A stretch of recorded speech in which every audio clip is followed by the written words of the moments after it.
சிவாய் நம்ம வணக்கம். நான் உங்கள் ஜோதிடர் கருப்பசாமி கேஜிஎஃப். ரெட்ரோ ஆன்மீக சேனலை பார்த்துருக்கிற அனைவருக்கும் வணக்கம். 12 ராசிக்காரர்களுக்கும் ஏன் கடன் ஆகுது, எதுக்காக கடன் வாங்குறீங்க, இந்த கடனை கெட்டி முடிக்காமல் பல இன்னல் துன்பத்தை எதுக்காக அடையிறீங்க, இந்த கடனை அடைக்கிறதுக்கு என்ன வழிமுறைகள் என்ன பக்குவங்களை பண்ணால் இந்த வாங்கின கடனை திருப்பி அடைக்கிறதுக்கு உண்டான ஒரு சக்தி கிடைக்கும். இப்படி இந்த கடன் எதுக்காக வருதுன்னு கேட்கறதுக்கு உண்டான அமைப்பை மட்டும் தெரிஞ்சுட்டு இருந்தா நம்ம அந்த கடத்தை வாங்காமல் அதுக்கு உண்டான வழிமுறைகளோட கடனாளி இல்லாமல் விரலுக்கேற்ற வீக்கம் கடனாளி இல்லாமல் யாருமே இருக்க முடியாது.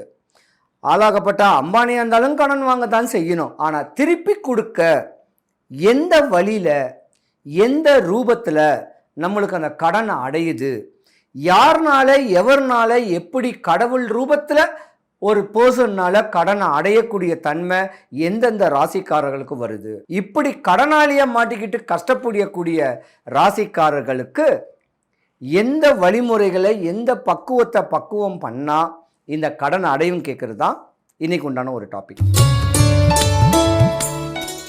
மேச ராசியில் 3 நட்சத்திர பாதங்கள் பலமாகவே இருக்கு. அஸ்வினி, பரணி, கிருத்திகை. அப்போ அஸ்வினி நட்சத்திரத்துக்கு அதிபதி கேது பகவான், பரணி நட்சத்திரத்துக்கு அதிபதி சுக்கிர பகவான், கிருத்திகை நட்சத்திரத்துக்கு அதிபதி சூரிய பகவான். அப்போ ஞானக்காரகன் சொல்லக்கூடிய கேது பகவான் இந்த மேசராசியில் இருக்காரு, சுக்கிர பகவான் இருக்காரு, சூரிய பகவானும் இருக்காரு. இந்த வீட்டுக்கு அதிபதியானவர் செவ்வாய், நம்பர் 1 ராசின்னு சொல்லுவாங்க. செவ்வாய் ஒரு ஜாதகத்தில் நல்ல உச்சமாக இருந்துச்சுன்னா ஏக்கர் கணக்கில் இடங்கள் கிடைக்கும். வண்டி வாகனங்கள் உங்கள் வாழ்க்கையில் செழிப்பாக வரக்கூடிய காலத்தில் இருக்குன்னு கூட சொல்லுவாங்க. நோயே வந்தாலும் 3 நாள் தான். கஷ்டங்கள் இல்லாமல் சுகபோகமாக வாழக்கூடிய ஒரு தன்மையும் முன்னோருடைய சொத்துடைய அனுகிரகத்தில் வாழக்கூடிய தன்மையும் இந்த மேசராசியில் தான் நிறையவே இருக்குது.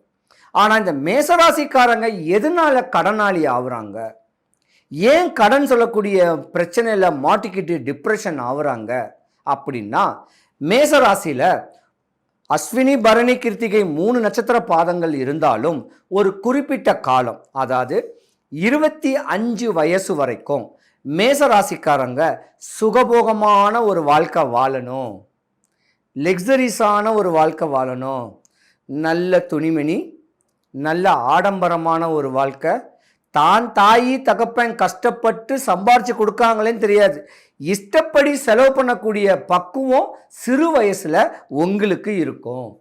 அப்போ அந்த சிறு வயசில் நீங்கள் உங்களுக்கு கடனை பற்றியும் ஒன்றுன்னு தெரியாது. ஒரு 25 வயசு 21 வயசு வரைக்கும் கடன்னாவே என்னன்னு தெரியாது. தான் தாய் தகப்பன் உழைக்கிறாங்க, நம்ம ஆசைகளை தேவைகளை பூர்த்தி பண்ணுறாங்க, நம்மளுக்கு கல்யாணம் காய்ச்சி பார்க்கறதுக்கு கடனை உடனே வாங்கி கல்யாணம் பண்ணுறாங்கன்னு சொல்லக்கூடியது மட்டும்தான் உங்கள் இந்த மேசராசிக்காரங்களுக்கு தெரியும். கல்யாணம் காய்ச்சி நம்மளுக்கு முடிச்சிட்ட உடனே 25 வயசாகுது மேசராசிக்காரர்களுக்கு. அப்போ 25 வயசான உடனே ஒரு மெச்சூரிட்டி ஆகிடுறீங்க. கணவன் மனைவியாக இருக்கக்கூடிய ஒரு தன்மை வந்துடுது மேசராசி.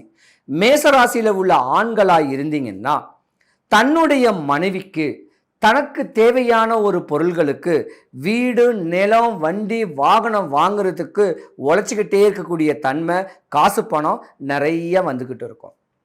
அப்போ அந்த காசு பணம் நிறையா வந்துக்கிட்டு இருக்கும்போது அரசியல்னு சொல்லக்கூடிய ஆதங்கத்தில் ஒரு 30 வயசில் ஆண்கள் இன்வால்வ் ஆவாங்க. அப்போ குடும்பத்துக்கு கொடுக்க வேண்டிய காசை குறைச்சிட்டு அரசியல்னு சொல்லக்கூடிய ஆதங்கத்தில் போயிட்டு 30 வயசுலேருந்து ஒரு 40 வயசு வரைக்கும் நிறைய விரயம் பண்ணுவீங்க. நீங்கள் சம்பாதிக்கக்கூடிய சம்பாத்தியத்தை எடுத்து அரசியலுக்கு ஒரு 75%, 25% தான் வீட்டில் கொடுப்பீங்க. அப்போ உங்களுக்கு கடன் எங்கே ஆகுது, நீங்கள் வாங்குகிற கடனுக்கு திருப்பி கொடுக்க முடியாமல் தாங்கடனை வாங்கி வீங்கடன் கொடுத்து கடனாளியாக ஆகிறதுக்கு உண்டான அமைப்பு மேசராசிக்காரங்களுக்கு இருக்குது. அதே போல் கார் வாங்கணும்னு ஒரு ஆசைகள் உங்களுக்கு நிறையா வரும். அது சாதாரண கார் வாங்க மாட்டீங்க. 15 லட்ச ரூபா 12 லட்சம் ரூபாய்க்கு மேலே விலை உயர்ந்த கார் வாங்கக்கூடிய ஒரு தன்மைகள் உங்கள் ராசிக்கு ஒரு 35 வயசுக்குள்ளே வரும். அப்போ தான் வாங்குகிற சம்பளத்தை குடும்பத்துக்கு கொஞ்சம் கொடுத்துட்டு தன்னுடைய ஆடம்பரத்துக்கு, அதாவது மேசராசியோருடைய ஆடம்பரத்துக்கு உங்களுக்கு ஒரு காருன்னு ஒன்று வாங்குவீங்க. அந்த காருக்கு டியூ கட்டுறதுக்கூடிய ஒரு தன்மை 1 வருஷம் 2 வருஷம் டியூ கட்டுவீங்க. போட்டிருக்கிற 36 மாதத்தில் 24 மாதம் டியூ கட்டின உடனே மீதி இருக்கிற மாதத்தை காரை விற்பீங்க. இல்லைன்னா டியூ கட்ட முடியாமல் இருப்பீங்க. அந்த நேரம் உங்கள் வண்டியை தூக்கிட்டு போயிடுவாங்க. அப்படி தூக்கிட்டு போன உடனே அந்த கடனுக்கு நீங்கள் இவ்வளோ காசு கொடுக்கணும்னு சொல்லி பேங்க் உங்களை கழுத்தை நெரிக்கக்கூடிய தன்மை வரும். அந்த நேரத்தில் நீங்கள் சம்பாரித்து வச்சிருந்த மனைவிக்கு போட்ட நகையோ இல்லை மனைவி உங்களுக்காக போட்டு வந்த ஒரு நகையவோ நீங்கள் விற்கணும். அப்போ உங்கள் ஜாதகத்தில் ஒரு 35 வயசில் குரு பகவான் கெட்டு போயிடுவார். குருங்கேட்டாவே தங்க நகை, செவ்வாய்ங்கேட்டாவே நிலம்.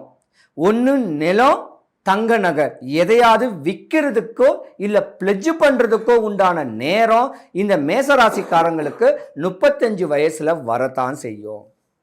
அப்போ மேசராசியில் 35 வயசு ஆன உடனே ஒரு 40 வயசு கிட்ட வரும்போது உங்களுடைய பிள்ளைங்களுக்கு உண்டான படிப்பு, உங்கள் பிள்ளைங்களுக்கு பண்ணக்கூடிய சுபகாரியங்கள், அந்த சுபகாரியத்துக்காக நீங்கள் வெளியே மறுபடியும் கடன் வாங்கணும். ஆனால் ஒரு குறிப்பிட்ட காலத்துக்கு மேலே தான் குடும்பத்துக்கு உண்டான தேவைகளை எல்லாம் பூர்த்தி பண்ணிட்டு ஒரு 45 வயசுக்கு மேலே ஆராம்ஸாக இருந்து இந்த கடன் அடைக்கிறதுக்கு என்ன சூழ்நிலை, என்ன வழி, இப்படி கடனை வாங்கி வீணாத்தான் நம்ம இது மாதிரி பண்ணியிருக்கோம்.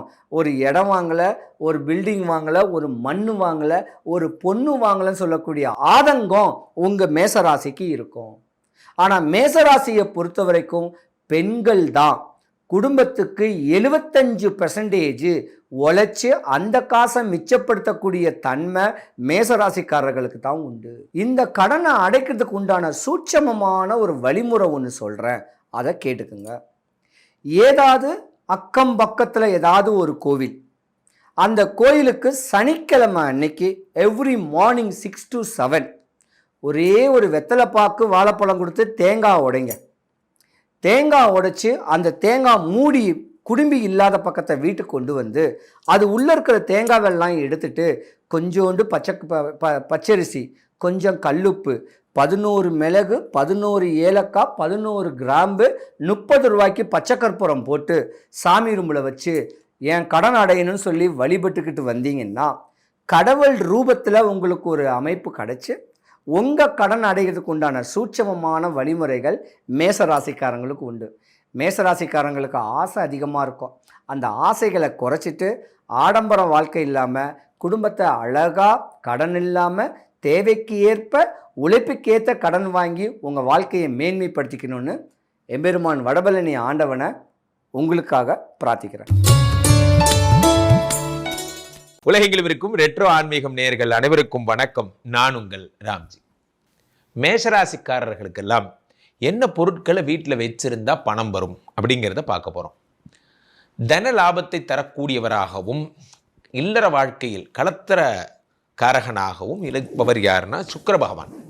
இந்த சுக்கிர பகவான் தான் உங்களுக்கு தனலாபங்களை தரக்கூடிய தெய்வமாக விளங்குகிறார் என்பதால் இந்த 2 குடையவர் யாரு? தனாதிபதி சுக்கிரன். சுக்கிரன் சம்பந்தப்பட்ட விஷயங்கள் எல்லாம் உங்களுக்கு பண லாபத்தை, அதாவது தன லாபத்தை தரக்கூடியது. என்ன சுக்கிரன் சம்பந்தப்பட்ட விஷயங்கள் அப்படின்னு நம்ம பார்க்கணும். முதல் விஷயமாக நாம் கொள்ள வேண்டியது என்னவென்றால், சுக்கிரன் பெரும்பாலும் லக்ஷ்மியினுடைய அப்படியே அம்சம். சாட்சாத் லக்ஷ்மி யாருன்னா சுக்கிரன் தான். சுக்கிரனோட கலர் என்ன? White colour. சுக்கிரனோட விஷயங்கள், அதாவது நம்பர் என்ன? 6. எதை தொடங்கினாலும் மேஷராசிக்காரர்கள் 6ஆம் எண்ணிலே தொடங்குவது மிகச்சிறப்பான ஒரு விஷயத்தை தரும். சுக்கிரன் சம்பந்தப்பட்ட தொழில்களாகப்பட்ட மகிழ்வுந்து, அதாவது காரு, அதே மாதிரி சுக்கிரன் சம்மந்தப்பட்ட விஷயங்கள் அழகு நிலையங்கள், அதாவது ஃபேஸு இது இருக்குது பார்த்தீங்களா, ஃபேஷியலு, கட்டிங் பண்ணுறது, ட்ரிம்மிங் பண்ணுறது போன்ற விஷயங்கள்லாம், அழகு பிரைடல் சம்மந்தப்பட்ட விஷயங்கள், அதாவது பொண்ணு மாப்பிள்ளை மேக்கப்பு அலங்காரம், கல்யாண மாப்பிள்ளை கல்யாண பொண்ணு அலங்காரம், சில பேர் கல்யாண வீட்டு அலங்காரம், ஸ்டேஜ் டெக்கரேஷனு, இன்டீரியரு, இந்த மாதிரியான எல்லா விஷயங்களும் பண்ணுறவர் யாருன்னா சாட்சாத் சுக்கிரன். சுக்கிரனுடைய அருளாசினால் மட்டும்தான் இதெல்லாம் நடக்கும். ரைட்டா? சுக்கிரன்னா வேற என்ன?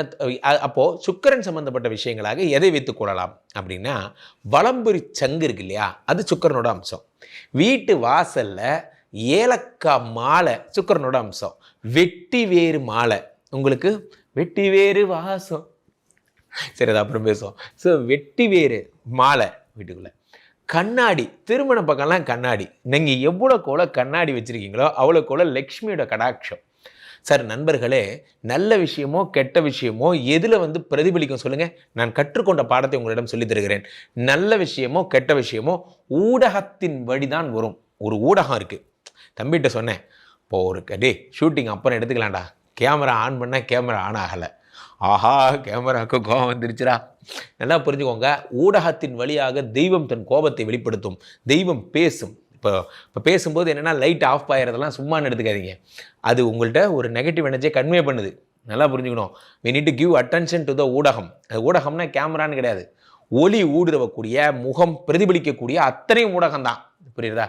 அப்போது அதுக்கேற்ற ஊடகங்கள் அதிகமாக, படிகார இந்த கல் இருக்கு, கண்ணாடி கல் மாதிரி அழகாக ஒரு அந்த பேப்பர் வெயிட்டு கூட அது பார்த்திங்கன்னா ரொம்ப கிராண்டியராக இருந்தால் அது சுக்கிரன். எது இதெல்லாம் கிராண்டான விஷயங்களோ அதெல்லாம் சுக்கிரன். இப்போது பொண்ணு மாப்பிள்ளையோட, அதாவது கல்யாணம் வீட்டு அலங்காரம்னு சொல்லுவாங்க இல்லையா. இப்போ வீட்டு வரவேற்பறையில் ஒரு இந்த தாத்தா இருப்பார் பாருங்க, கல்யாண தஞ்சாவூர் தாத்தா. இப்படி தாத்தா பக்கத்தில் அந்த அம்மா இருப்பாங்க, 2 பேர். அது அந்த ஒரு கம்யூனிட்டி பேர் சொல்லுவாங்க, இந்த பொம்மை அப்படின்னு சொல்லுவாங்க. அது அப்படி ஆடி அப்படி அழகாக இருக்கும். அது முன்னாடி இந்த கல்யாண வீடு, அந்த மேளம் வாசிக்கிறது அதெல்லாம் வரிசையாக இருக்கும், இலையெல்லாம் விரிச்சிருக்கும். அந்த கல்யாண வீடு செட்டப் இருக்குது பார்த்தீங்களா, அதை நீங்கள் பார்க்கணும். அதெல்லாம் இருக்க அழகு. கர்டன்ஸ் இருக்குது பார்த்தீங்களா, பிளாக் கலரில் இருக்கக்கூடாது. கர்டன்ஸ் நல்லா சில்வர் கலரில், ரெட்டு கலரில், கோல்டன் கலரில் இருக்கிறது ரொம்ப சிறப்பு. அதே மாதிரி சுக்கிரன்னா என்ன அப்படின்னு பார்த்தீங்கன்னா, பெரும்பாலும் வெள்ளை கலர் பேனா, இந்த பார்க்கர் பேனெல்லாம் இருக்குது பாருங்கள், நல்லா காஸ்ட்லியான பேனா, வெள்ளை கலர் பேனா. வெள்ளைன்னா சுக்கிரன், நன்றாக புரிந்து கொள்ளும். வெள்ளி சுக்கிர வித்தக வேந்தே அள்ளி கொடுப்பாய் அடியா இருக்கிறது. சில்வர் கலர் பேனா, அதுவும் இந்த மாதிரி தான் பேனா. அடுத்ததாக இந்த பேனா இல்லாமல் சுக்கிரன் சம்பந்தப்பட்ட விஷயம் லக்ஷ்மி. இந்த லக்ஷ்மியுடைய அருட்கரம், இந்த அருட்பாதம், அருட்கரம், இது எல்லாமே சுக்கிரன் தான். நன்றாக புரிந்து கொள்ள வேண்டும்.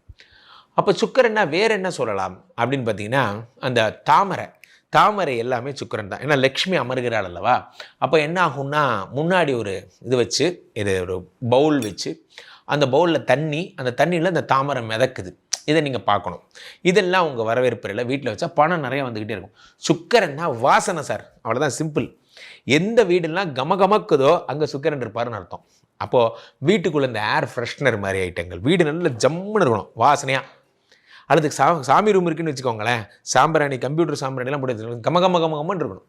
அந்த 6 மணிக்கு சாமி கும்பிடும்போது அப்படியே ஸ்மோக் எஃபெக்ட் தான். என்ன அதெல்லாம் சுக்கிரனாலே ஸ்மோக் எஃபெக்ட். எஸ் ஃபார் சுக்கிரன், எஸ் ஃபார் ஸ்மோக் எஃபெக்ட், அப்படி வச்சுக்கலாம்.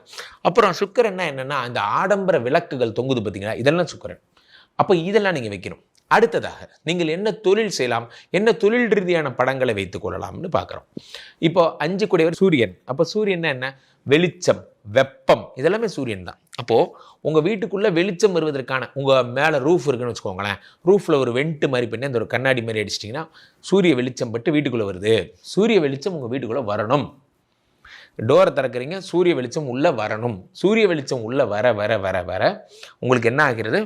உங்களுக்கு மேஷராசிக்காரர்களுக்கு வெகு சிறப்புகள் கிடைக்கும். சோலார் சம்மந்தப்பட்ட, சோலாரில் ஒர்க் ஆகக்கூடிய இது லேம்ப்பு, சோலாரில் ஒர்க் ஆகக்கூடிய விஷயங்கள், இது எல்லாத்தையும் நீங்கள் வைக்கலாம். சோலார் எல்லாமே உங்களுக்கு என்ன தருகிறது? உங்களுக்கு பண வரவை தருகிறது. சூரியன்னா என்ன? சூரியன்னா விதை. அப்போது சின்ன சின்ன சீட் பேக் இருக்குது பார்த்தீங்களா, சீட் பேக். அந்த சீட் பேக்கை உங்கள் வரவேற்பறையில், உங்கள் ரூமில் வைக்கணும். இப்போது 5 கூடியவர் யாருன்னா சூரியன்னா யார்? சிவபெருமான். அந்த சிவபெருமானுடைய சிலை, சிவலிங்கம் இருக்கு இல்லையா, அதை நீங்கள் அடிக்கடி பார்க்கணும். அது சம்மந்தப்பட்ட மாட நாட்டு. நீங்கள் மேஷராசிக்காரர்கள் மறந்தும் கூட ஒரு விஷயத்தை வைக்கக்கூடாது. என்னென்னா, ஆடை இல்லாமல் இருக்கின்ற பெண் சிலைகள் இருக்கு இல்லையா, ஆடை இல்லாமல் இருக்கின்ற பெண் சிலைகள், அதை நீங்கள் பார்க்கவே கூடாது. ஆடை இல்லாமல் இருக்கின்ற பெண் சிலைகள் உங்கள் வீட்டில் இருக்குது. அல்லது ஒரு கமர்ஷியல் ஆர்ட் சார், அமெரிக்கா போகும்போது வாங்கிட்டு வந்தேன், இந்த மாதிரி ஆடை இல்லாமல் இருக்கும், ஒரு மாதிரி கிளாமராக இருக்கும். இந்த கிளாமர் கிரிமர்லாம் எதிர்க்கக்கூடாது. இந்த சுக்கிரன் இருந்தால் 2 பேரும் லக்ஷ்மி பெருமாள் அந்த கோலத்தில் இருக்கணும். எல்லாமே இப்படி லக்ஷ்மி பெருமாள் கோலத்தில் இருக்கணுமே தவிர, நீங்கள் பெண்மையை கிண்டல் பண்ணக்கூடிய எந்த ஒரு விஷயமும் சுக்கிரனுக்கு பிடிக்காது, அது இருக்கவும் கூடாது. இதை நீங்கள் மனசில் வச்சுக்கோங்க. உங்களுக்கு செவ்வாய் சம்மந்தப்பட்ட விஷயம், ரெட் எல்லாம் உங்களுக்கு செட் ஆகும். ரியல் எஸ்டேட் நீங்கள் பண்ணிங்கன்னா ரொம்ப நல்லா வருவீங்க. ஹோட்டல் மேனேஜ்மெண்ட் பண்ணிங்கன்னா ரொம்ப நல்லா வருவீங்க. பெரும்பாலும் மேஷராசிக்காரர்கள் பிராண்டு பயன்படுத்துபவர்கள் என்பதால் பிராண்டான விஷயங்கள் எல்லாம் நீங்கள் பயன்படுத்துகிறீங்க. அதில் எவ்வளோக்கு எவ்வளோ கருப்பு இல்லாமல் வெள்ளை கலரில், இப்போ இந்த ப்ளூடூத் ஹெட்செட்லாம் வைக்கிறீங்க, அது கூட வெள்ளை கலர், வெள்ளை. ஏன்னா நீங்கள் பயன்படுத்தவே கூடாத ஒரு கலர் கருப்பு.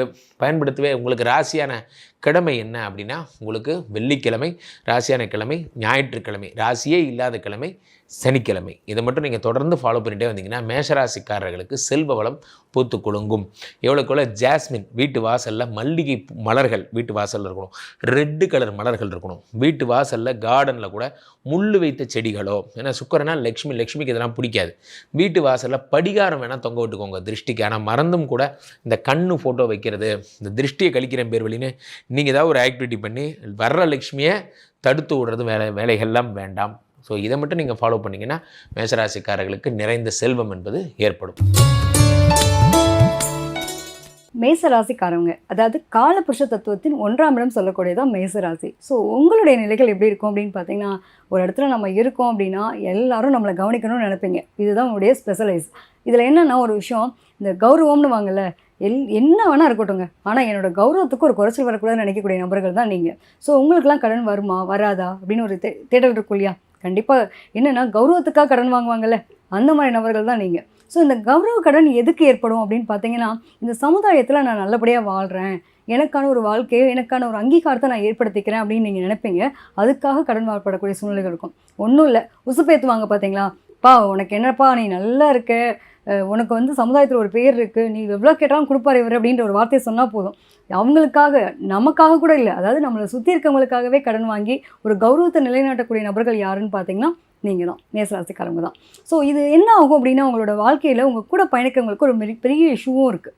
அதாவது இந்த அப்பாவுக்காக கடன் வாங்க, எங்கள் அப்பா கடன் வாங்கி வச்சார், அந்த கடனை கட்டுறதுக்காக நான் கஷ்டப்பட்டேன், என்னோடய வாழ்க்கையில் ஒரு வரலாறு எழுதலாம் அப்படின்னு வாங்க இல்லையா? ஸோ உங்களுடைய ஒரு கௌரவம் சார்ந்து, என்னுடைய உறவினர்கள் சார்ந்து அதுக்காக கடன் வாங்கி கஷ்டப்படக்கூடிய நபர்கள் நீங்கள் தான். அதே மாதிரி பார்த்திங்கன்னா, இந்த படிப்பு, வேலை, வேகம்னு சொல்லுவாங்கள்ல, ஒரு காரில் போனாலும் ஒரு பைக்கில் போனாலும் எனக்கு நான் தனித்துவமாக இருக்கணும், நான் வந்து லோன் போட்டாவது நான் ஒரு கார் வாங்குகிறேன், அதே மாதிரி லோன் போட்டாலும் ஒரு பைக் வாங்குகிறேன் அப்படின்னா அந்த பைக்கு 10 பேர் திரும்பி பார்க்கணும்னு நினைப்பீங்க. அவங்களுடைய சவுண்டாக இருக்கட்டும், ஒரு போனீங்கன்னா தோரணையாக போவாங்கன்னு சொல்லுவாங்கள்ல, என்னடா ஒரு பந்தா பரமசிவம் போகிற மாதிரி இருக்குது அப்படின்வாங்கள்ல, அந்த மாதிரி நீங்கள் வந்துட்டு ஒரு அலப்பறை கூட்டக்கூடிய ஆளுன்னே சொல்லலாம். ஸோ அது வந்து உங்களுக்கு கௌரவத்தை ஏற்படுத்தும். நம்ம என்னமோ குடிக்கிறது கஞ்சினாலும் கொப்பளிக்கிறது பன்னீர்னு வாங்கல, அந்த மாதிரியான ஒரு நிலை யாரும் அனுபவிப்போம் அப்படின்னா மேசராசிக்காரங்க. ஆனால் கெத்தவும் வாழ்ந்துருவீங்க. ஆனால் கொஞ்சம் குறிப்பிட்ட நாட்களில் வந்து என்னென்னா, இந்த கௌரவத்துக்காகவே கஷ்டப்பட்டு நிறைய நொந்து போன நிறைய பேர் பார்த்துருக்கோம். ஹெல்ப் பண்ணி, ரொம்ப ஹெல்ப்பிங்காக போய் ஹெல்ப் பண்ணி மற்றவங்களுக்கு இவர் நம்பி, நம்ம ஒரு சைன் பட்டால் போதும்ப்பா லோனை கொடுத்துருவாங்க அப்படின்ற அளவுக்கு போய் சைன் பண்ணிட்டு வருவார். லாஸ்ட்டில் வந்து பெரிய பஞ்சாயத்துக்கு போய் அவன் கட்ட மாட்டான். இப்போ அந்த லோனை அடைக்கிறதுக்காக நீங்கள் போய் மெழுக்கட்டுறவங்களாம் யாருன்னு பார்த்தீங்கன்னா அந்த மேசராசிக்காரங்க தான். கௌரவம் சார்ந்து என்கிட்ட ஒரு வார்த்தை சொன்னால் போதும்ப்பா, இவர்கிட்ட நம்பி ஒரு வேலையை ஒப்படைச்சா போதும், ஸோ அதுக்காக என்ன வேணால் பண்ணுவார், எந்த எக்ஸ்ட்ரீமுக்கும் போவாருன்றது நீங்கள் தான். ஸோ அந்த நிலையில் உங்களுக்கு கௌரவம் சார்ந்த பிரச்சனையினால் கடன் ஏற்படுறதுக்கு வாய்ப்புகள் இருக்குது. அது மட்டும் இல்லாமல் நம்மளுடைய உறவுகள் ரீதியாக, அதாவது எனக்கு எங்களுடைய பரம்பரை சொத்து சார்ந்த விஷயத்தில் எனக்கு ஆதாயம் வேணும் அப்படின்லாம் நிறைய பேருக்கு விரும்புவாங்க. அதுக்காக கோர்ட் கேஸ் கூட போய் சண்டை போட்டெல்லாம் வாங்கக்கூடிய நபர்களாக இருப்பாங்க. இவங்களுக்கு என்னென்னா, இந்த உறவுகள் ரீதியாக வந்துட்டு மனப்பிரிவினை ஏற்படுறவங்களும் மேசராசிக்காரவங்க தான். சொத்துக்களுக்காக போய் பஞ்சாயத்து அனுபவிக்கிறது, அப்புறம் சொத்துக்களுக்காக போயிட்டு பாட்டன் சொத்து, தாத்தா சொத்துன்னு வாங்கலாம் சொல்லுவாங்கள்ல. ஸோ இந்த மாதிரி சொத்துக்கள் வழியாக ஆதாயம் பெறுறதும் நீங்கள் தான். ஆனால் அந்த ஆதாயத்துக்காக போகக்கூடாத இடம், நிற்கக்கூடாத இடம், இழக்கக்கூடாத உறவுகள் இத்தனையும் அனுபவிக்கிறது யாருன்னு பார்த்தீங்கன்னா நீங்களாக தான் இருப்பீங்க. ஸோ உங்களுடைய முன்கோவமும் வேகமும் கோவத்தை மட்டும் நீங்கள் கண்ட்ரோல் பண்ணிட்டாலே இந்த உறவுகளையும் இழக்க நேரிடாது. அதே சமயத்தில் உங்களுக்கு அனுபவிக்க வேண்டிய நிலைகளும் நல்லாவும் இருக்கும். இந்த கடன் வாங்குறது அப்படின்ற ஒரு விஷயம் இருக்கு இல்லையா? ஸோ நீங்கள் கௌரவத்துக்காக மற்றவங்களுக்காக கடன் வாங்கினீங்க, ஒரு சூரிட்டி கையெழுத்து போட்டிங்கன்னா கண்டிப்பாக நீங்கள் லாக் ஆவீங்க. எத்தனை மேசராசிக்காரங்க வந்து ஃப்ரெண்ட்ஸ்க்காகவோ உறவுகளுக்காகவோ சைன் பண்ணி ஏமாந்துருக்கீங்கன்னு சொல்லுங்கள் பார்க்கலாம். டெஃபினட்டாக இருக்கும். இப்போ மேசராசி எடுத்துட்டோம் அப்படின்னா இங்கே பார்த்தீங்கன்னா செவ்வாய் தான் ஆட்சி அதிபதியாக வர்றாரு. ஸோ நம்ம சும்மா இருந்தாலும் நம்மளை கூப்பிட்டு கொடுப்பாங்கன்னு வாங்கல, கூப்பிட்டு ஏதாவது வம்பு வழக்கு பஞ்சாயத்துன்னு கொடுக்குறதெல்லாம் யார் பார்த்தீங்கன்னா மேசராசிக்காரங்க தேடி வரும். நான் பாட்டுக்கு 7 வீட்டுக்குள்ளே உட்காந்துருக்கேங்க, ஆனாலும் தேடி ஏதாவது பஞ்சாயத்து வருதுன்னு வாங்கல. இவங்க எதுவுமே பண்ணாட்டி கூட பஞ்சாயத்து அனுபவிக்கிறவங்களும் இவங்களா தான் இருப்பாங்க. என்ன காரணம் பார்த்தீங்கன்னா, இந்த செவ்வாய்ங்கிறது ஆட்சி அதிபதியாக இருக்காரு. சூரியன் அப்படிங்கிற கிரகம் உச்சமாகுது, சனின்ற கிரகம் நீச்சமாகுது. ஸோ இவங்களுக்கு இதை பற்றின தேடல்களுக்குள்ளேயே இவங்களுடைய வாழ்க்கை போகும். அதாவது நண்பர்களுக்காக சப்போர்ட் பண்ணக்கூடாதுன்னு நான் சொன்னேன் பார்த்தீங்களா, இதுதான் சொன்னேன். நண்பர்களுக்காக, அடுத்தவங்களுக்காக கௌரவமாக சம்மந்தப்பட்ட விஷயம், இது எல்லாமே எங்களுடைய மிகப்பெரிய பிரச்சனை. அது பூர்வீகத்துக்கு கூட நிறைய பேருக்கு பார்த்தீங்க அப்படின்னா, இணக்கமான நிலைன்றதை தாண்டி பஞ்சாயத்தில் தான் போய் முடியக்கூடிய நிலைகள் நிறையா இருக்கும். ஆனால் அனுபவிச்சிருவாங்கன்னு வச்சுக்கோங்களேன். ஏதோ ஒரு வகையில் பூர்வீக சொத்தெல்லாம் அனுபவிச்சிருவாங்க. இந்த செவ்வாய் அப்படின்னு நீங்கள் ஒரு ஆட்சி அதிபதியாக இருக்காருன்னு சொன்னல, நாமளே சும்மா இருந்தாலும் தேடி கடன் கொடுப்பாங்கல்ல சார், உங்களுக்கு இந்த ஃபோனில் பேசுவாங்கள்ல, கிரெடிட் கார்டு அவைலபிளாக இருக்குது சார், நீங்கள் நல்ல ஸ்கோர் வச்சுருக்கீங்க சார் அப்படின்னு கூப்பிட்டு கொடுப்பாங்களே, இவங்களுக்குலாம் அந்த மாதிரி ஒரு கடன் தானாக தேடி வரும். இல்லைடா மச்சான் சும்மா தான் உட்காந்து நமக்காக கூப்பிட்டு கொடுக்குறாங்க, ஏன்டா வேணான்னு வாங்க, வாங்கி தான் பார்ப்போமேன்ற மாதிரி வாங்கிடுவீங்க.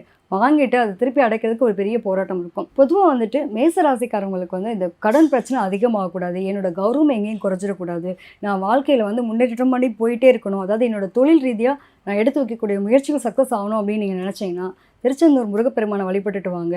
டெஃபினட்டாக நல்ல ஒரு சேஞ்ச் அப்படின்னு வரும். அதுவும் பர்டிகுலராக பார்த்தீங்க அப்படின்னா இந்த செவ்வாய்க்கிழமையில் போயிட்டு நீங்கள் வழிபட்டுட்டு வரும்போது உங்களுடைய மாற்றம் நல்ல மாற்றமாக இருக்கும். அதே மாதிரி பார்த்திங்கன்னா பழங்காலத்தில் இருக்கக்கூடிய சிவ வழிபாடு, சிவனுடைய கோயில் இருக்கும் இல்லைங்களா, ரொம்ப பழங்காலத்து கோயிலுங்க. அது வந்துட்டு ரொம்ப இதுவாக இருந்துச்சு, மோசம் அடைஞ்சு கிடந்தது. அதுக்கு நான் ஹெல்ப் பண்ணேன். ஒன்று உங்களுக்கு ஃபினான்ஷியலாவோ அல்லது ஏதோ ஒரு விஷயம் உழவார பணி செய்கிறாங்க, நிறைய பேர் வந்து ஹெல்ப் பண்ணுவாங்கள்ல, அந்த மாதிரி நீங்கள் இணைந்து போன கோயில்களுக்கு, பாரம்பரியம் சார்ந்த ஒரு கோயிலுக்கு நீங்கள் உங்களுக்காக முடிஞ்ச உதவியை செஞ்சு வந்தீங்க அப்படின்னா டெஃபினட்டாக உங்கள் லைஃப்பில் ஏற்றம் முன்னேற்றம் அப்படின்றத நீங்கள் அடைஞ்சே தீர்வீங்க. உங்களுடைய கடன் பிரச்சனைலாம் காணாமல் போகும். இது எல்லா ராசிக்காரங்களுக்கும் பொருந்தும். இது ஒரு விஷயம் நீங்கள் எடுத்துக்கலாம். அதாவது செவ்வாய்க்கிழமையில் செவ்வாய் ஹோரைன்னு வரும். ஸோ அந்த நாளில் உங்களுடைய கடன் தொகையில் ஒரு சின்ன முதலீடு, உங்களால் ஒரு முடிஞ்ச ஒரு 100 ரூபாயோ 1000 ரூபாயோ என்ன வேணுமோ உங்களால் முடிஞ்ச கடன் தொகைக்காக கட்டுறதுக்காக எடுத்து வச்சிங்க அப்படின்னா டெஃபினட்டாக அந்த கடன் பழம் போல் இருக்கிறது கூட பனி போல் குறையுன்னு வாங்கல, மலன்னு அடைஞ்சிருங்க. இதை நீங்கள் ட்ரை பண்ணி பார்த்துட்டு சொல்லுங்கள். மேச ராசி நேயர்களுக்கு பொதுவாகவே ஒரு குணாதிசயம் இருக்கும். என்ன குணாதிசயம்னா, நம்ம எந்த இடத்துல இருந்தாலும் அந்த இடத்துல ஒரு மிகப்பெரிய ஒரு தலைமை பொறுப்பில் இருக்கணும்னு ஆசைப்படுவீங்க. உங்களுடைய ஆசை எப்போதெல்லாம் நிறைவேறுதோ அப்போதெல்லாம் நீங்கள் உங்களுடைய முகத்தில் ஒரு புத்துணர்ச்சி தெரியும். அப்பாடி நம்ம இங்கே வந்து ஒரு பொசிஷனில் இருக்கோம், நமக்கான ஒரு அங்கீகாரம் கிடைக்கி, நம்ம ஒரு நல்ல ஒரு செயல்பாடில் இருக்கோம் அப்படிங்கிற தன்மையில் நீங்கள் செயல்படக்கூடிய நபர் தான் நீங்கள். அதே போல் துணிச்சலுக்கு இப்போ ஒரு ஃபஸ்ட்டு லிஸ்ட்டு கொடுத்தா உங்கள் லிஸ்ட்டை கையில் கொடுத்துடலாம். அதாவது இந்த ஒரு 12 பேர் இருக்காங்க, இல்லை ஒரு 20 பேர் இருக்காங்கன்னா அதில் துணிச்சலான ஆள் யார் அப்படின்னு சொல்லி கேட்டாங்கன்னா முதல்ல கை தூக்கிடுவீங்க. நான் தாங்க, எனக்கு தைரியம் இருக்குது, எனக்கு துணிச்சல் இருக்குது, நான் எதையும் செய்வேன் அப்படின்னு சொல்லி ஒரு துணிச்சலுடன் செயல்படக்கூடிய ஆற்றல் உங்களுக்கு இயல்பாகவே உண்டு. உங்களை எல்லாருமே கோபக்காரங்க, மேசராசினாலே கோபம், மேசராசினாலே எப்போ பார்த்தாலும் எரிஞ்சு விழுவாங்க அப்படின்லாம் சொல்லுவாங்க. ஸோ அதே போல் மேசராசி அன்பர்களுக்கு ஒரு ஊக்கப்படுத்தக்கூடிய கிரகம் என்ன? உங்களுடைய வாழ்க்கையில் உங்களை ஊக்கப்படுத்தக்கூடிய கிரகம் யாருன்னா சூரிய பகவான். நீங்கள் எதை செஞ்சாலும், எதை ஒரு முன்னிலைப்படுத்தி செய்யணும்னு ஆசைப்படுறீங்க அப்படின்னா ஃபஸ்ட்டு நீங்கள் சூரிய பகவானை வழிபாடு செய்யணும். காலையில் வெள்ளனை எழுந்திரிச்சு சூரிய பகவானை நீங்கள் வழிபாடு செஞ்சுட்டு காலைல ஒரு 5 மணிக்குள்ளே மேக்ஸிமம் வச்சுக்கோங்களேன், ஒரு 5 மணிக்குள்ளே மேசராசி என்பவர்கள் சூரிய பகவானை கரெக்டாக வழிபாடு செஞ்சாங்கன்னா அவங்களுடைய இயக்கம் ஆட்டோமேட்டிக்காக என்ன ஆகும்னா, நீங்கள் என்ன நினைக்கிங்களோ அதை நோக்கி நீங்கள் பயணிச்சுட்டே இருப்பீங்க. ஸோ கனவுகளை ஒவ்வொருத்தவங்களுக்கும் ஒவ்வொரு கனவு இருக்கும். இதில் மேசராசிக்கு ஒரு கனவு இருக்குன்னா அந்த கனவை எப்படியாவது எவ்வளோ தூரத்துக்கு போனாலும் சரி, எவ்வளோ தூரம் ஒரு பிரச்சனை வந்தாலும் சரி, அந்த கனவை நிறைவேற்ற வேண்டும் என்பதற்காக ஆழம் தெரியாட்டி பரவாயில்ல, நான் உள்ளே குதித்து கடலில் போய் முத்த எடுத்துகிட்டு வருவேன்னு சொல்கிற மாதிரி எந்த பிரச்சனையாக இருந்தாலும் பரவாயில்ல, நான் வந்து அதை எதிர்கொள்வேன் அப்படிங்கிற ஆற்றல் உங்களுக்கு இயல்பாகவே உண்டு. அதே போல் ஒரு முடிவு எடுத்துட்டிங்கன்னா பின்வாங்கிற பழக்கம் உங்கள்கிட்ட கிடையாது. நான் முடிவு எடுத்துட்டேன், அந்த விஷயத்தை செயல்படுத்துவேன் அப்படிங்கிற இயக்கத்தில் தான் நீங்கள் எப்போதுமே செயல்படக்கூடிய ஆற்றல் தன்மை உங்களுக்கு இருக்கும் என்பதை நம்ம பார்க்குறோம். ஓகே, இதை தவிர்த்து வந்து பார்த்திங்கன்னா மேசராசி என்பவர்களுக்கு கடன் வம்பு வழக்கு கொடுக்கக்கூடிய கிரகம் யார் அப்படின்னு பார்த்தீங்கன்னா புதன் பகவானே. நீங்கள் ஒரே ஒரு விஷயந்தான், மேசராசிக்காரங்க நல்லா செக் பண்ணி பாருங்கள். நீங்கள் எங்கே போய் ஜாமீன் கையெழுத்து போட்டிங்களோ, எங்கே போய் நான் பொறுப்புன்னு சொல்லி ஒரு வாக்கு கொடுத்துட்டு வந்தீங்களோ, அந்த நிலையிலேருந்து உங்கள் லைஃப்பில் நினச்சி பாருங்கள், ரொம்ப பின்வாங்கி போயிருப்பீங்க. ஏன்னா உங்களுடைய ராசிக்கு 6ஆம் இடத்த அதிபதி என்று கருதப்படுகின்ற புதன் பகவான் உங்களுடைய ராசிக்கு 6ஆம் இடத்து அதிபதியாக வரனால புதன் நாளே டாக்குமெண்ட் என்று அர்த்தம். அப்போ டாக்குமெண்ட் சம்மந்தப்பட்ட விஷயங்களில் நீங்கள் யாருக்காவது ஜாமீன் கையெழுத்து போட்டிருந்தீங்க அப்படின்னா உறுதியாக உங்களுக்கு சில பிரச்சனைகளை எதிர்கொள்ள வேண்டிய சூழ்நிலை வரும்.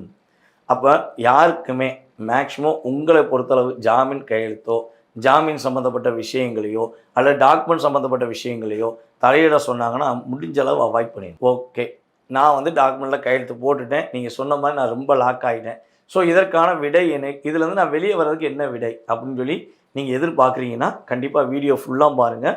உங்களுக்கு இந்த பிரச்சனையிலேருந்து, அதாவது டாக்குமெண்ட் சம்மந்தப்பட்ட பிரச்சனை, கடன் பிரச்சனை, உங்களை நீங்கள் இந்த நம்ம சொன்ன எல்லா விஷயங்களையும் நீங்கள் ஆக்டிவேட் பண்ணுறதுக்கான செயல்பாடுகளுக்கு வழிபாடு கட்டாயமாக உங்களுக்கு இந்த வீடியோ முடிவில் நான் கண்டிப்பாக சொல்லுவேன்.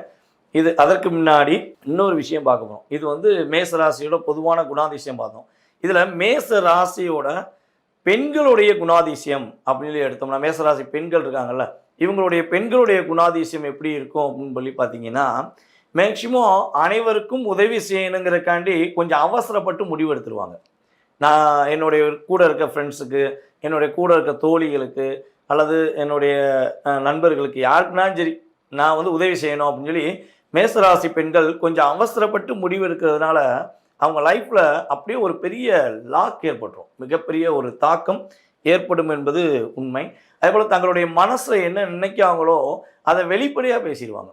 சும்மா மனசுக்குள்ள ஒன்று வச்சுட்டு வெளிப்படையாக, அதாவது மனசுக்குள்ள ஒன்று வச்சுக்கிட்டு வெளியே ஒன்று பேசுகிற பழக்கம் வந்து மேசராசி பெண்களுக்கு மேக்சிமம் இருக்காது. பெண்கள் எல்லாருமே நான் இப்படித்தான், என் கூட பழகுறியா, என் கூட பேசுறியா, நட்போ அது அன்போ காதலோ எதுனாலும் சரி, நான் இப்படித்தான் இருப்பேன், நீ ஓகேனா என் கூட ஏற்றுக்கோ, இல்லைன்னா போய்கிட்டே இரு அப்படின்னு சொல்லி வெளிப்படையாக பேசிடுவாங்க. இது வந்து உங்களுடைய இயல்பான தன்மை. என்னையை பொறுத்தளவு என்னோட நேர்மை முக்கியம், எனக்கான மதிப்பு முக்கியம், எனக்கான அங்கீகாரம் முக்கியம். அப்படி இருந்தால் நான் வந்து என்ன பண்ணுவேன், உன் அன்பை கட்டுப்பட்டு ஏற்றுக்கிடுவேன். நீ அதிகாரத்தால் என்னை ஆள நினச்சின்னா போய்கிட்டே இரு அப்படின்னு சொல்லி கோவப்பட்டு வந்தவங்க தான் நம்மளுடைய மேசராசி பெண்களாக இருப்பாங்க. அவங்களுடைய வாழ்க்கையில் திருப்பி போட்ட காலம் அப்படின்னு சொல்லி பார்த்தீங்கன்னா மேக்சிமம் உதவி செய்ததால் ஏற்பட்ட மிகப்பெரிய தாக்கம் அப்படிங்கிறது தான் உண்மையிலேயே அவங்க நம்பி ஏமாந்தது தான் அதிகம் என்பதை சொல்ல முடியும். ஸோ இங்கே நம்பிக்கை துரோகம், அதே போல் கடன் பிரச்சனை, அதே போல் மனசுக்குள்ள ஒரு மிகப்பெரிய குழப்பம், இதெல்லாம் தாண்டி வெளியே வருவதற்கு ஒரு சிறப்பான வழிபாடு அப்படின்னு சொல்லி பார்த்தீங்கன்னா நம்மளுடைய மேச ராசி நேயர்களுக்கு வந்து ஸ்ரீ அரங்கநாதர் என்ற திருக்கோவில் இருக்குது. 108 திவ்ய தேசங்களில் முதல் திவ்ய தேசம் வைணவ தேசம். ஸோ இந்த அரங்கநாத திருக்கோவிலில் நீங்கள் போய் மனசார வழிபாடு செய்யும்போது உங்களுடைய வாழ்க்கையில் மிகப்பெரிய மாற்றங்கள் ஏற்படும். மிகப்பெரிய ஒரு மகிழ்ச்சியான சூழ்நிலை, அதாவது கடன் பிரச்சனை, என்ன பிரச்சனை இருந்தாலும் சரி, உங்களை நீங்கள் நம்ம சொன்ன மேலே உள்ள அத்தனை கேட்டகரி, அதாவது நல்ல விஷயங்கள் சொன்ன பார்த்தீங்களா, அதை நீங்கள் உங்களை உருவாக்கி கொள்ள உறுதியாக நீங்கள் வருடத்துக்கு 2 முறை, ஓகேவா, வருடத்துக்கு 2 முறையாவது நீங்கள் ஸ்ரீ அரங்கநாத திருக்கோயிலில் போய் வழிபாடு செஞ்சீங்க அப்படின்னா, நீங்கள் ஞாயிற்றுக்கிழமை போய் வழிபாடு செஞ்சீங்க அப்படின்னா உங்களுடைய வாழ்க்கையில் நீங்கள் எதிர்பார்க்காத மிகப்பெரிய மாற்றங்களை நீங்கள் உறுதியாக அடைய முடியுங்கிறது உண்மை. ஸோ அதுக்கு அடுத்தபடியாக இன்னும் 2 விஷயந்தான் ஷார்ட் அண்ட் ஸ்வீட்டாக சொல்லணும்னா, பறவைகளுக்கு கோதுமை தானம் நீங்கள் கொடுக்கணும். பறவைகளுக்கு வந்து உங்களுடைய வீட்டு பக்கத்தில் ஏதாவது பறவைகள் வருது, காக்கா, குருவி, புறா சம்மந்தப்பட்ட பறவைகள் ஏதாவது வருது அப்படின்னா நீங்கள் என்ன பண்ணணும்னா கோதுமை தானமாக போட்டிங்கன்னா உங்களுக்கு மிகப்பெரிய ஒரு முன்னேற்றம் உண்டு, மிகப்பெரிய மகிழ்ச்சி உண்டு. அதே போல் மண் பொம்மைகள் செய்த ஒரு டிசைன்ஸ், மண் பொம்மைகளில் என்ன டிசைன்னாலும் சரி, உங்கள் வீட்டில் ஒரு டிசைன் வச்ச ஒரு பொம்மை இருக்கணும். அந்த பொம்மையை நீங்கள் பயன்படுத்த நம்மளுடைய மேசராசிக்காரர்கள் இயக்கத்தாலும் சரி ஆற்றல்கள் மூலமாகவும் சரி சிறப்பான நிலையை அடைய முடியும் என்பது நிதர்சனமான உண்மை.